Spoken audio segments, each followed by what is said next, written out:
Worlds are colliding as we're heading to Survivor Series. Battle lines have been drawn and crossed for War Games. Some things are brewing on NXT, and we're talking about all that tonight on the After Show. Let's go.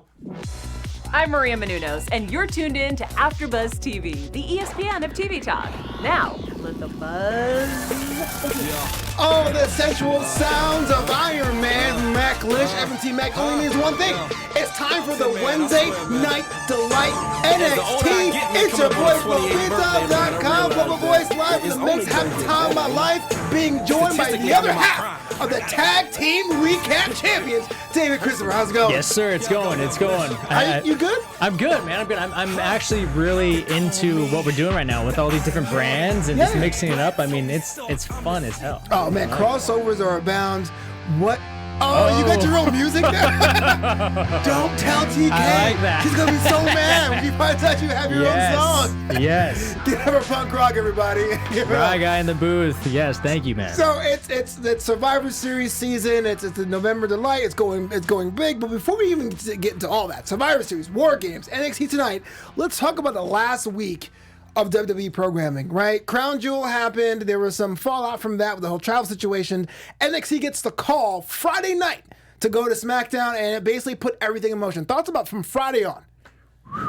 Let's say those guys are working. I'm going to say they're working, man. I mean, I think it's awesome. You know, we had talked about previously what exactly is going to happen. You're talking about the interview with Corey and Triple H. What does he mean by that? What does all this mean, right? Yeah. Well, clearly we got our answers, and I think here's the thing. My take is I hate it as much as I love it. What? And I'll say why I hate it in the sense that, you know, I'm a veteran guy in the sense of I always back the OGs, right? I always want to see them get over. I want to see them kind of lay that smackdown on the new guys, and you got to earn it. Yeah. But at the same time, I love it because I do love seeing the Young Bucks getting these opportunities. I do love seeing them getting pushed on this new platform. It's genius in the sense of getting them to the larger platform, you know, getting in the mix with like these veterans to learn, to improve their skills, to just building this NXT brand it was genius. It came out of nowhere, and especially with the AEW wars, I think, you know, they're definitely going to have to step it up over there now to keep up with what's going on now with these three brands. Right.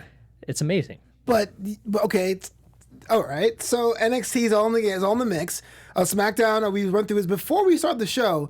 You had a comment. I want to put you on blast on air. Yeah. You said, and I want to make sure I get this right. You said you were not a fan of Tommaso Ciampa beating The Miz on Friday night. What? Absolutely. And here again, this goes back to my love-hate with this whole thing because, again... No, I mean, I do, like I said, Ciampa, I'm digging it, man. I'm behind him. But again, you know, The Miz has put in that work. I think he is underrated, and I don't agree with him. I mean, I understand he's putting Ciampa over, and that's great. Yeah. I can respect that. But I think they should have had someone else put Ciampa over first. Because The Miz is still a very active, very top of his game. He's one of the big stars right now. Yeah, he is, but no one gives him credit because he's a homegrown WWE talent. Right. Yeah. So, I mean, for me, that's kind of, I almost feel like it kind of brings his stake down a little bit, you know, for The Miz. And that's just my take, you know. And like I said, the work that The Miz has put in all these years and where he's at now in his career, I don't feel he should have taken that fall. At least not yet. Maybe give Ciampa a few other superstars first to build more of that hype, build more of that, like, oh, Ciampa's he's killing it. You know, he can actually beat The Miz. Right. Who knows? Instead of just kind of throwing him in right away and it's like, oh, he beat him. Fair. I like the promo, though. Like Miz held his own. Being like, oh, I've been here this time. I ain't the first person telling me I don't deserve it. Right. But yeah, so Triple H comes in with his army, and not only on Friday and on Monday, for those of you who've been tuning into WWE's The Bump, apparently our AfterBuzz alum, Evan T. Mack, was not too thrilled about Triple H bringing the crew. What was up with that? I mean, I love it. That's our boy. That's Evan, man. You know, I mean, and like I said, shout out Mr. Mack. Yeah, Mac Lish. No, and I, like I said, I agree with him on that respect. Again, it's a very love-hate with this whole thing right now. And but I do love how when Triple H called him out, Evan didn't want no smoke. No, you know what I mean? He was not, like totally just backpedal, like, you know what? Like, so when a boss stares you down, it's kind of nervous as it is, but not someone can give you a pedigree. I'm good. I'm totally Send my check to my apartment. We're good. Yeah. I just want to give a special shout out to everyone out in the chat, interacting with us with your questions. You're talking about Zeno Hour, Kyle Franklin, Eternal Shockwave, Dang MQ. All you guys are greatly appreciated. Zeno Hour was an OG, has been in the mix as well. And Haywood Wong, who's been totally hyping the show and sharing the show and telling everyone about it. So props to that.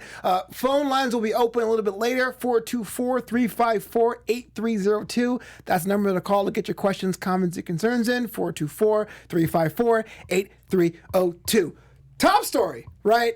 The OC just decided, you know what? We're tired of getting our asses beat. We're going to NXT. And not only they neutralize the Undisputed Era, they get to be in the main event tonight. Just overall thoughts about now finally we're getting some blowback on the NXT side from the main or the other two brands. I think it's great. I think they should have did a little bit more. I think we should have more guys come down. I think, we were talking before, I think the Finn Balor thing was great. That was a great ending. I think it would have been awesome too if we'd had a couple more of the Raw guys or SmackDown guys coming down and having more of a battle, just hyping this thing up a little bit more. That would have been great. Yeah. For the OC, I think that's great. They need that to keep their storylines just fresh, and I think the NXT brand is a great spot for them to be in, especially with guys like Ciampa. I mean, that's a great move. So let me ask you this: now that the Bullet Cup theme song is now your new musical bed, what do you think about that giant tease at the end, whether that too sweet finger guns? If you're Finn Balor, what's going through your mind? You know what? Yeah, there it is. That's hard, man. I don't know. I was telling you, what route should Finn take? And you did say the comment you think he should stand alone, which I actually agree with that. I agree with that. Yeah, it's weird when you go to NXT and you have are you going to go back? Remember Seth Rollins is being teased, being beaten down. Here's a chance for you to really stake a claim and say, no, I'm this version of Finn now. I'm not Prince. I'm not Fergal anymore. But the thing with all of this, which is really exciting, is there's so many possibilities now. Even like you said, with Seth potentially, if he was to come back, Finn there now. Now you have the OC back, and I mean, it's just there's so many different scenarios that can play out now, and it's like you becoming this blurred line, which is awesome, between these brands, and it just opens the gates for so much. Hot take. I'm not a fan of Survivor Series. I know I mentioned it before in other shows. There's 3 controversial opinions I have in wrestling, and that is one of them. I won't even go to the other ones because I know I'm going to get hate mail for it. I don't quite understand what Survivor Series means now. I know there was a time when it was like the Thanksgiving pay-per-view and it was kind of the 5-on-5 matches, and there was the years where the matches had made no sense, but they kind of grafted this bragging rights thing to it. But if you win Survivor Series with the most matches, what does that mean? Do you get a bonus? What to me is the payoff? So I'm kind of humming it. I'm it's like my anti-SummerSlam. SummerSlam, I'm buying new merch for SummerSlam. But Survivor Series, I'm Well, I think point blank, what really is the underlying factor here is it's a boost for the NXT brand. Let's just put everything aside. That's really what it is. I think on top of that too, as a fan, I think it's more about showing can these NXT guys hang with the big roster, right? Do they belong with the Raw, the SmackDown? Is this someone we can take serious? And I think that's what it's about. Yeah, so bragging rights. I mean, personally, I don't think NXT should take it, but I think that would be a huge jump for the brand. And so, I mean, in that respect, you could understand that. But again, that goes to my old school roots. I don't think they should take it, at least not yet. You know what I mean? Put the work in first. Right. I mean, and we don't necessarily have to see them lose, right? I mean, there could be some kind of disqualification or another brand, Raw and SmackDown. I mean, there's different scenarios, but as long as they bring it and put on a great show, I think that's going to be enough just for them being in that event, as long as they don't get dominated, which they won't. Right. But I think that's already enough that they're in that playing field. Maybe get a few pins, right? Or get a couple matches. Yeah. Correct. Kyle Franklin in the chat says Survivor Series is my favorite pay-per-view. That's when most superstars get used. At least they used to. Maybe because also I'm not a big fan of Thanksgiving. I'm just the season humbug. But wait, you don't like Thanksgiving? I don't. I can't. Well. Again, this is a hot take. I'm gonna get myself canceled, dude. It's just so much excess on that holiday. You know what I mean? It's you eat what you want. I'm supposed to watch my weight, but on one day on a Thursday, I do that on Super Bowl Sunday. I do that on Memorial. Okay, this is the one day where it's okay to just eat food. But everyone, go ahead. It's everyone all right. pretends to be family. It's you know what? I don't really like you, but I guess I'm obligated to invite you to my house on this Thursday. But again, I'm screwed to Thanksgiving. But first match of the night, Pete I'm going to start calling you TK tonight, bro. I know, right? I'll just do this. Right. First match tonight. Please don't tell her that. I should give you some enemy. Pete Dunne versus Damian Priest. This is one of the matches or feuds that was in the background even before the Survivor Series War Games thing. And we're finally getting a resolution here, which I thought at first was Pete Dunne going over clean, but then Killian Dane comes out. So yeah, so a bit of like a three-way action there. Thoughts about the feud of Pete Dunne and Damian Priest? You want to see more? You're done with it, and having Killian Dane back in the mix. Well, I think jumping ahead real quick, Dane, we knew that was going to happen. Come on. Yeah. He's going to come out. I thought he was actually going to come during the match. So, sure. I mean, I do appreciate that they finished that match because those two competitors are great together. They're really talented. So I do appreciate that they at least finished the match and before he came out. On that note, I wasn't too excited about the match because we've seen it and we know where the storyline's going with Dunn and all that, right? But they brought it. It was a good match. I loved the wrist there. I mean, the whole finger thing, those reversals. I mean, it was entertaining. They both just really back and forth, good energy. Yeah, absolutely. It's one of those things too, and then always, it always gets me watching the Razor's Edge or Priest version of it, right, as you may see. Razor's Edge. You're dating yourself.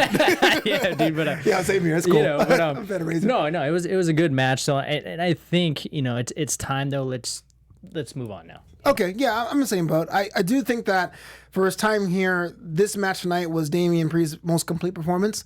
I can see now the upside that I guess other people saw because a lot of times he would come out and I'm like, what is he? Right. But this match, I liked it. I'm kind of worried about Pete Dunne. A lot of his mystique comes from him being used sparingly. And I think with this feud, I've seen a lot of him.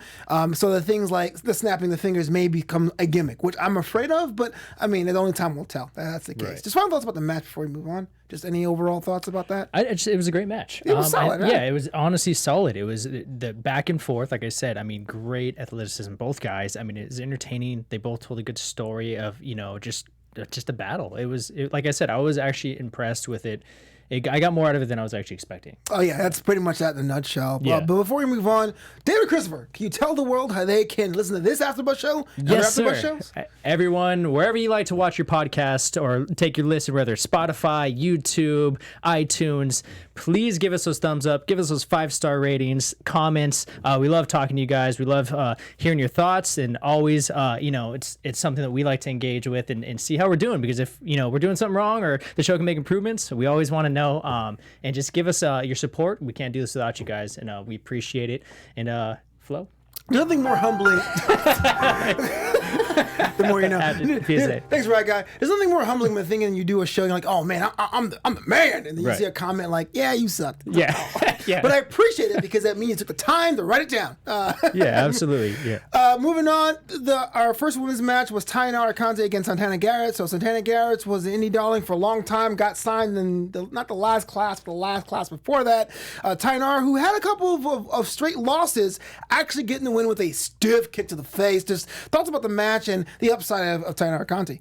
I mean, obviously it looks like Tainara's gonna get a push again. I have an MMA background, so I'm a fan already. Her skill set's awesome. I thought it was a great match. Santana did great as well too, especially with the NXT debut. I thought it was a good match. Really, it was entertaining, and I thought the girls brought it. Yeah, it was, to me, it was kind of telling how the crowd got into the match almost a bit too late. It was like at first, like, man, but then as it ramped up, the crowd was into it, which tells me they want more. Right. The thing I was worried about though is NXT, and then you have the other show on Wednesday night. We can't mention it. AEW. I'm kidding. Survivor Series in the background. To go with that being the second match after the Pete Dunne Damian Priest match was risky. It could have been like okay, who are these guys? I just saw Damian Priest, click. But I think the match was definitely worth it. So props to NXT for taking those risks. Right. And then ultimately paid off. But it was cool to notice how the crowd was kind of like restless until the very, very end. Yeah, and that, it's funny you say that because I agree with you that was a big risk. And I was kind of in that same boat too. Watching the match, like I said, it pulled me in later on. And I was actually proud of how it turned out. It was something, you had to get a little bit of a start to it. And then, like I said, just the athleticism with the girls, just that grit, just back and forth. I mean, it pulled you in and it was like, okay, all right, I'm with this. Yeah, for sure. But speaking of women's matches, let's talk about this next women's match, Dakota Kai versus Shayna Baszler. So today on WWE's The Bump, it was almost like a draft almost between Shayna Baszler and Rhea Ripley. And Rhea Ripley picked Tegan Nox to be on her team for War Games and said, but she didn't want to pick Dakota because that would be a wasted pick, right? Snap. So now Boom. Dakota has to like prove her Ouch. spot, which is a great thing because we were talking about this with some of the other hosts on AfterBuzz that maybe Dakota doesn't have as much charisma as Tegan Nox. But here's it is: setup, match. You beat Shayna Baszler, and you have a shot to be at War Games. David Christopher, talk me through the match, the implications, and how using other shows in WWE Network to prop up a storyline. Well, here's the thing. To me, the idea of it is already it kind of kills itself because I mean, why is Kai going to beat Baszler? And Baszler's the leader of her team. She's the champion, and she's going up against the two brands. So essentially, she's already on this huge pedestal. How the hell are you going to have Kai beat her? That's a fair question to ask, but I will say that we're in a company where like tag team chaps lose all the time. Maybe the title's on the line, but I mean, with all of this that she has going for her right now, what they're pushing, it makes no sense to me. So this match I was already kind of over it before it started because I'm like, this one, it sucks for Kai, and then two, like we already know the outcome. So I mean, if they did some crazy, where all of a sudden Kai won, I would have been baffled. I'm like, oh, okay, so where's this going? But they're not going to do that to Baszler right now. She's on fire and she's got a whole lot stacked right now. Yeah. So I think that would just ruin that momentum and change the guard of what they're doing. So, I mean, the match itself, I will say this: Kai put on a great show. I love the story. She took it on early. She was aggressive. We saw a different side of her. Of course, down the road as we go, Baszler comes back, starts a lot working that knee. Puts on that was a jiu-jitsu background, which I enjoy seeing. And then from there, though, you keep seeing no matter what Shayna keeps bringing is just Kai coming back, right? Just coming back, and I love that. So you saw this big just monster going up, essentially this underdog, and you keep seeing just back and forth story, which is great. And the athleticism in there, these moves they're hitting, it was fun to watch. It was a great match. It looked like Kai just gave it her all out there, which was awesome, and I respect that. Like I said, so unfortunately, I already felt that she wasn't going to get over, but I'd like to see a good push. I think she deserves it. Before getting to the aftermath, just thoughts about the stock of Dakota Kai, right? Their team kick, they're good collectively, but it does seem that Tegan Nox is kind of like the stock. Even though Dakota is the captain of Team Kick, it seems that like the fans are getting more connecting with Tegan Nox.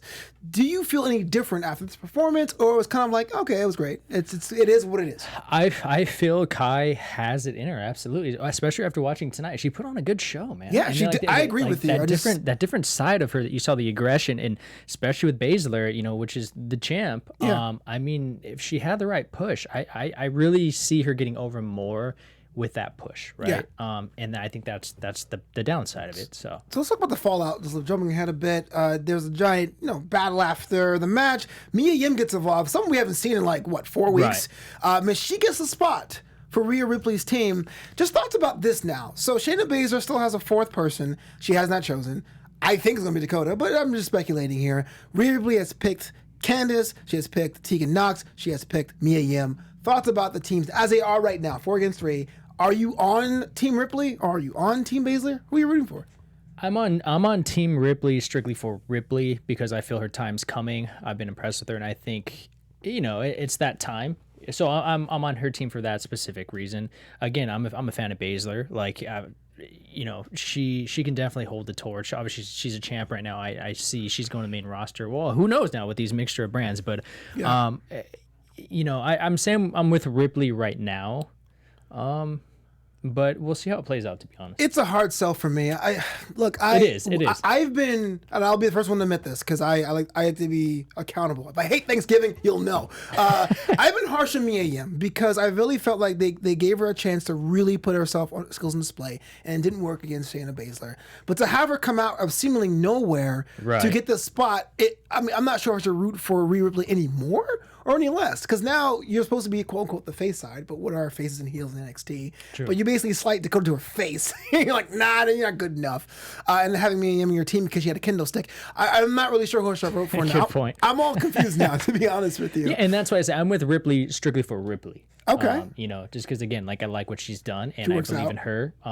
So we'll see. Yeah, I hope the match is great. If you had to pick Shayna Baszler's fourth, who would you pick at this point? You still have Duke and Shafir. They're not officially selected, but they are around. I mean, just because I feel bad for Kai, man. She wins it all. Right? Yeah, just I told you. Yeah. Right. I don't know. Yeah, I don't know, man.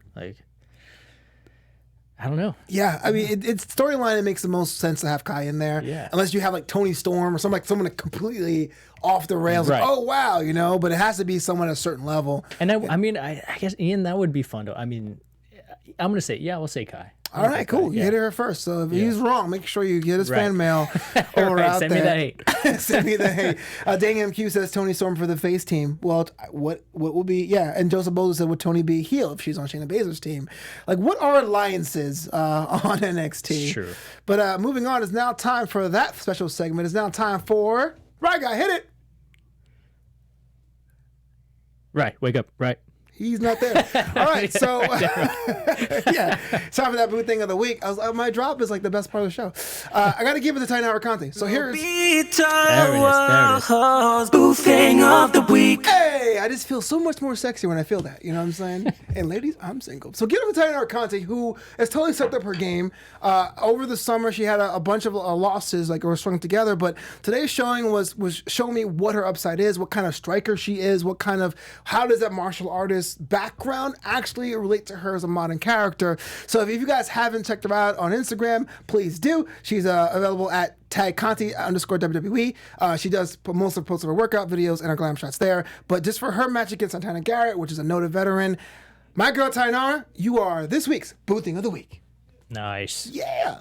Thank you very much. Okay, cruiserweight action. NXT, Leo Rush in the background, being like a video game boss. Tony Nese, the premier athlete who counts his abs and has clothes. He's got 8. He has 8. Okay, I got 1 when I don't eat for a day.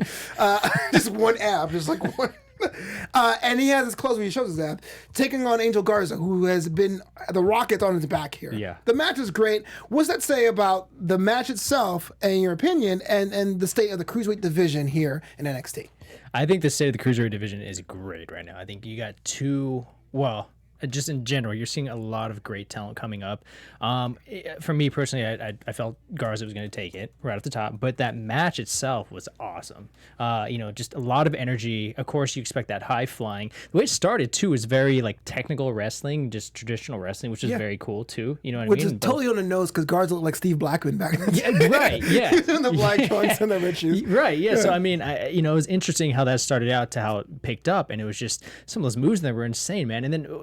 What is with the trunks though? What was that all about? Yo, he comes out kissing grandma and they give him a show. Right. Like, it did seem like you can like recut that match with like some like Chippendales music. Right. Let him take off his pants, damn it. You know? Mario's like, he powerbombed his pants. Like, what? What just happened? It's one of those matches where like, Mother, look at this. Look at this. Well, I really thought Angel Garza was going to win, but for a while, it looked like Tony was going to win too. And I was like, wow, Tony hasn't been on TV, or at least on NXT for so long, but they're really saying, hey, look, Angel, we'll give you the shot. Next week, Leo Rush, Angel Garza, slap heard around the world. Thoughts about that and his prospects of actually winning that match? Leo just got punked, I'll say that. Snap. He got straight punked out, dude. Yeah. And for him just to sit there and take it, I wanted to see him at least do like the attack or something, but he kind of laughed it off. I'm like, have you ever been slapped by somebody and be like, I respect this? Never. Not once. Usually that's like, dude, no. Yeah. That's not going to happen. It was so weird. That was very weird. Yeah. It's going to be a great match, though. I'm absolutely excited for it. I'm going to back Leo on this one. Yeah, he has to retain. I love Angel Garza. If he gets the title, well, that's my next question. Because now with the Cruiserweight title being on NXT, what does that division even look like? With Good Leo point. Rush and Angel Garza, and even some of the guys from the tournament we haven't seen, like Mendoza, or Raul Mendoza. I'm not sure if Humberto is a cruiserweight anymore because he's on Raw and all that. Good point. But I do think Leo retains. I mean, it'd be silly for him to drop the title so soon. I would say you in the chat, let me know. Zeno Hour says, great match. Angel is a star in the making. Yeah, and his pants. Yeah, exactly. Now he is. I mean, I want to say though, credit to both of them in that match. So that match was amazing. Yeah, the match was great. I think it was actually one of my favorites because it was cruiserweight matches and it was high speed, but it didn't become the flippy stuff. Right? Correct. It was a good mix, but it kept on pace and it was still entertaining. But there were some awesome moves in there, good strength, athleticism. I mean, I dare say it was the match of the night. Yeah. Yeah, I think that's one of the other ones. And the other one I would think will be the next one. Isaiah Swerve Scott on a winning streak, taking on Dominic Dijakovic, which makes sense with Keith Lee moving on with the Matt Riddle tag. You have Dominic make sure he's still warm. Isaiah Swerve Scott looks like he's like the face of the brand. I mean, he's out there doing things inside the ring, has his own media empire outside the ring. The match was great. I thought the finish was another level. Thoughts about that? Yeah, this one caught me off guard a little bit because I was confused why they went with Dijakovic. I thought for sure Swerve was going to get over on this one. So when they went Dijakovic, I was surprised. So I mean, what does that mean now for him? What are they pushing for him? It seems to me that Dominic's a star. Do you agree or disagree with that? I mean, yeah, absolutely. And that's why this whole situation kind of threw me off a little bit. I thought it would have went a different direction.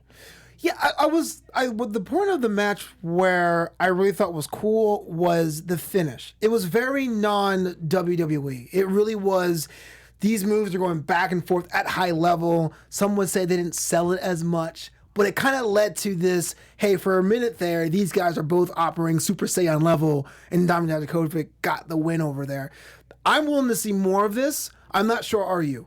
I mean, I am, if it's similar to this, because I mean, you saw the strength, the power versus the quick, agile athleticism. You saw those two sides battling, which is, I think, in my opinion, always fun to watch, right? And like you said, yeah, they didn't sell as much, but there were those moments in it that were amazing, especially with Swerve, man, doing those flips outside, all over. I mean, I love these kind of matches because it matches different skill sets and you see a good variety. Right. So yeah, I definitely like to see it. Yeah, everyone in the chat's going #killshot. Yes, that's a different brand altogether. Shane Strickland, what up? What up? This brings us to our main event. We talked about it a little bit before, but this also has War Games implications. This is why this match was so great. With the OC being in the background, you have War Game story. You had a little bit of the Survivor Series thing going on there. Keith Lee, Tommaso Ciampa, Matt Riddle. A supercar team. I love that team. I love that team. And the OC. So let's talk about the fact the OC are there as a unit. We were talking about this right before the show, that they were the perfect people to come back to NXT. At least I thought. Thoughts about that? Absolutely. I agree. Absolutely. It's the right timing, the perfect team to go against. Everything lines up. It makes sense. And, caller. Oh, we already got a caller? Sorry about that, y'all. Never mind. Do we have a caller? I think we might, but okay, yeah. The phone lines are now open. I did not mean for them to be open. I think they're gone. We'll save the calls for a little later, y'all. Okay, yeah. But I mean, as we're saying, I think it's great, and like I was saying, I wanted to see more of it. I was hoping more guys would have came down. Yeah. But you expected an awesome match, and I think these guys alone, like the OC, basically taking Lee and Bro, all those guys, essentially under their wing, right? It's just building them up, getting them over. I'm sure they're learning a lot. I mean, it's a great thing not only for the wrestlers themselves, but obviously the brand and then the fans. Seeing these two worlds just collide, which, like I said before, it's exciting. I will say this, that we are so spoiled. Absolutely. If these 6 guys were at any other show, that's a $70, $80 ticket. Right. We got it for free tonight. I was saying earlier, like the OC is the perfect team to go down there because it shows Raw, well, at least Raw, because SmackDown's like, whatever. But at least Raw cares enough to go back down and they get some retribution. Yeah. And they're big enough stars where the Full Sail crowd will be into it, but it won't be over the top. Like, it wouldn't be like, oh, there's Cena. You know what I mean? Right, or like, oh, I can't believe that Carmella came back. It's like the perfect mix there. Yeah. But we saw a lot of things. We saw Ciampa showing he can work post-injury. Matt Riddle and Keith Lee are going back to being that unit. Ciampa's the threat again. And AJ Styles actually put in one of the better performances I've seen in a long time. We're talking about him rusting in his age. Yeah, we were saying that. Yeah, absolutely. I mean, there's like moments in there where we saw where he was just on it. Right, there's that AJ, right? Because I mean, age is obviously a factor. And then when you're going to be against a guy like Riddle, I mean, that guy can go, man. And one thing with Riddle is he's obviously very athletic. He's fast. He's agile. But I think by looking at him, you underestimate how strong the guy really is. That dude is strong. Oh, absolutely. He deadlifted Carl Anderson twice. Right. Yeah. I thought the fact that Riddle and Lee, even though they're so different, or even like I can't imagine like the kayfabe scenario where they would become friends, like where they're at like a buffet or where they're out there chilling out, like, hey, I like you, I like me too. But the idea that they're almost like a cool unit, it's totally marketable, and it shows NXT in a nutshell. Strength, power, speed, these kind of like 3-dimensional characters. Everything was on point. Exactly. No, I agree, hands down. And like, TK had brought this up last time, but it makes sense. Like you said, I hope that we see them pair again to validate what they're doing. And this was it. And then now you throw a Ciampa on it, it's just like cherry on the top. Yeah, for sure. Dang and Q says AJ makes his Full Sail debut. I think that is the first time. And DJ Sip says next week should a few SmackDown people come to the show. I agree. Yeah.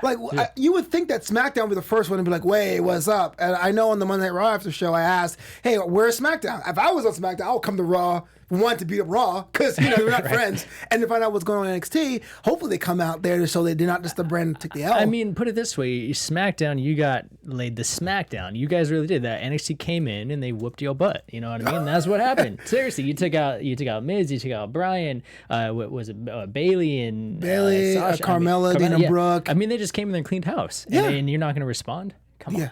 And then ambush on Monday night. The OC got beat up. Yeah. And they came But back. They came back. Everyone was kind of like, well, whatever.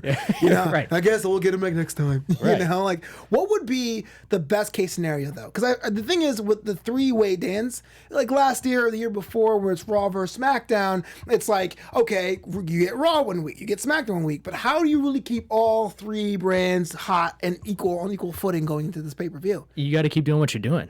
Realistically, and I feel like we've seen similar situations like this before. Even like when you had different factions, like the Shield, or even before that, was it Nexus? Or even DX. You know what I mean? You just have that different unit coming in and just causing havoc, pretty much. Right. Keep changing it up. Keep the war going. Keep it, different feud. I mean, because when you have that thing that's something that's almost like an anti-establishment, people are intrigued by it. Like, you want to see, it's like, oh, it's going against the grain. It's going against the rules. Like, what? Like, right. This can't happen. What? Sure. So keep that going. And WWE is very good with that. They've proven that. They have, and that's to their credit, which they don't get enough credit. Tashik Moore says European tour is happening. I do agree, which means some people are already out there in Europe, but I do think you can hold people back. There's enough people in the roster to at least give the idea. I'm not saying you have to bring out all your A-list guys to Full Sail, but definitely show that you care. Right. We're opening up the phone lines now, 424-354-8302. Give us a call with your questions, comments, concerns. We don't bite. Punk Rock Christopher's in the booth. The mayor's in the booth. My guy in the booth is in the booth. We're all chilling out in booths. We got a guy. Right. They got a bicycle. What's your name? You're on the air. Hello? Hey, what's up, Hey. Johan Pena? Hey. Hey, what's going on, guys? It's John Pena. How's it going? We're Pena, good, what's up, man? East Coast living. How's life? What's going on, guys? How are you? We're good. We're Good, good, we're man. good. Making sure you're okay. You're all right? Yeah, no. It's a little delayed on my end, so that's why. I hear you. What's your question? Oh yeah. So we have the women's team set up, right? So as of now, who is your favorite? We don't quite. Shayna Baszler has not picked her fourth yet, so it's hard to say. And I've been a huge Io Shirai mark all summer. And I even, she was actually one of my boothings of the week recently when I said I went back to her old matches. And I said, oh my gosh, I can't believe. That was glorious. But the thing is, as it is right now, Rhea Ripley is a star in the making. If she's not the bona fide star of this match because of her size and demonstrative strength, she is definitely the personality to get this idea across that women can do it too. And Candice LeRae is a dark horse because a lot of people don't know about her background. I'm sure you told me about that, but she can totally bring it as well. So that team, as it is right now, I'm leaning towards, despite the Mia Yim acquisition. Dave? Absolutely. No, I agree. You nailed it. Yeah. What about you, Pena? Can I give you my guess for Shayna's last? Absolutely. Member? Let's do it. Somebody that's going to turn from face to heel. You ready? Okay. We're ready. Tony Storm. Tony Storm. Oh. You know what? I'm always down for Tony time. She's actually one of my favorite. Thanks for your call, Johan. Appreciate it. She's actually one of my favorites on that division. Tony, during the Mae Young Classic, when she came out to the stage, it was like bona fide. You just knew that she was it. There's certain wrestlers, especially these female talents, where you just know. Tessa Blanchard's one of them. Charlotte Flair's one of them. Yeah. Toni Storm, whether or not you like her style or not, you know she's feeling herself. So, yeah, that's definitely possible. That's a good take. Yeah, thanks for your call. Again, the number to call is 424-354-8302. So Finn Balor comes out. We've seen it before about the whole alliance thing, and we won't have an idea with that. But what is going to happen next week, I really think we're going to have more insight to that But the matches that were announced for next week, besides Finn's clarification, is a ladder match to determine the women's advantage for that match. So you have Io Shirai against Mia Yim in a ladder match. The winning side gets have the advantage in the order. I know with Finn's story in the background, this may be the most important match next week. I think absolutely this is the most important match for sure. One, it's going to be, well, it should be entertaining as hell because it's a ladder match. Two, having the women do this, which is awesome. Now, Do we have another caller? We have another caller. all right. Here we go. What's your name? Where you calling from? Hey, this is Kyle Franklin from DC. What's up, What Kyle? up? What up? DC in the house. Hey, how's it going, guys? We're good. Let's go, I know man. you guys got an XFL team next year. Congratulations. Nice. Yeah, cool. So my question for tonight, if NXT UK were, let's say, more relevant or more well-known, do you think they would have been a nice addition to, like, round out the NXT team, since it wouldn't be, like, it wouldn't be triple threat matches, it would be fatal four-ways? It's a good question. What do you think, David? I think we still need more building. Okay. I think it needs more of a presence. I mean, I get what he's saying, and that would be great. I think it's a little too soon, though. Sure. I actually agree. I love NXT UK. It's one of the best interpretations of pure wrestling, but it is so much on an island, quite literally. But just the fact that it's on the network only, a lot of the talents are very, very talented, but they are hard sell for American audiences. Right. There's so many just like bruisers. Like a Dave Mastiff is amazing, but you can't really, at least right now, the way the system is, to get him across and make him a credible threat in 3 weeks or 2 weeks or so. So maybe next year or maybe the year after, if it's a concerted effort, but I wouldn't have NXT UK there. In fact, you might just ruin it. It reminds me of thanks for your call, by the way. It reminds me of my early days of stand-up comedy. They say, don't go to every club around town when you're first starting because everyone will see you suck around town and no one will book you. So we'll see what's going on with that. Make sure you give me your calls in before you get out of Speaking here. from experience. Yeah, exactly. I suck everywhere when it comes to comedy. 424-354-8302. Today I was listening to Corey Graves' podcast, After the Bell, which if you guys... I know there's a lot of wrestling podcasts out there, but it's quickly becoming my favorite. Going more in depth about the Survivor Series storyline being jump-started due to what happened in Saudi Arabia with everyone basically being stuck trying to deal with their travel woes and mechanical issues right there. Adam Cole, Bebe, the NXT champion, got the call at 2:30 local time to come to that to go from Florida, Orlando, to Buffalo for his match against Daniel Bryan. And that match was still amazing. Yeah. We have a caller. Caller, you're on the air. I think. Yeah, caller, you're on the air. What's your name? Where you from? Hello? Hey, what's Hey. going on? Hey, this is Orlando from Fort Lauderdale. What's up, from Orlando? Orlando. What's up, man? Thanks for calling. Thanks. Did you guys see what happened with Matt Riddle when he tried to do a dive? It looked like he almost injured himself. Oh, yeah. Nisa caught that. Yeah, she totally did, yeah. Absolutely. Well, I think it's pretty durable. I didn't see anything from the injury report wire about Matt Riddle, but it was pretty gnarly, as he would say. Yeah, I mean, he's resilient. He's resilient, so, hopefully all good. He seemed like he was all right. But, yeah, I did see that. Yeah, so I'm thinking the fourth member for the Tommaso Ciampa's team will probably be Velveteen Dream, because of course he still has beef with like the Undisputed Era. That is a great point. So the Undisputed Era totally destroyed Velveteen Dream 3 weeks ago. I'm not sure about the extent of his injuries, if it's kayfabe or not. But if he did show up, that would be like the moment you would need for a War Games for sure. It makes sense. Yeah. Yeah. And it'll be interesting if it's just like if they decide to do like an invasion while everybody's like setting up for War Games, and then like Raw and SmackDown invades NXT on that last NXT Wednesday before the pay-per-view.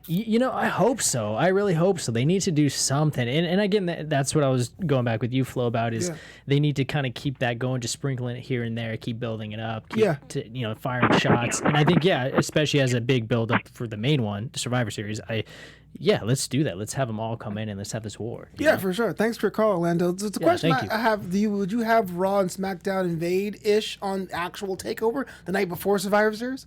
Or is that kind of off limits because it's TakeOver and it's War Games and all that? Yeah, that's a good point though too. That's good. I mean, we don't want to ruin that, you know.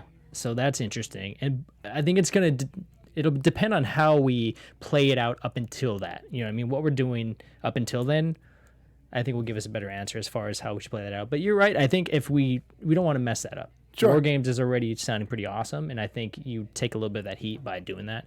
But then, too, it could be one of those, like, oh, my gosh moments. You know what I mean? So, Follow-up question. Riddle me this, David Christopher. lay it on me. After this year, if you were in charge of everything WWE, would you put War Games next to Survivor Series if NXT is on that show as well?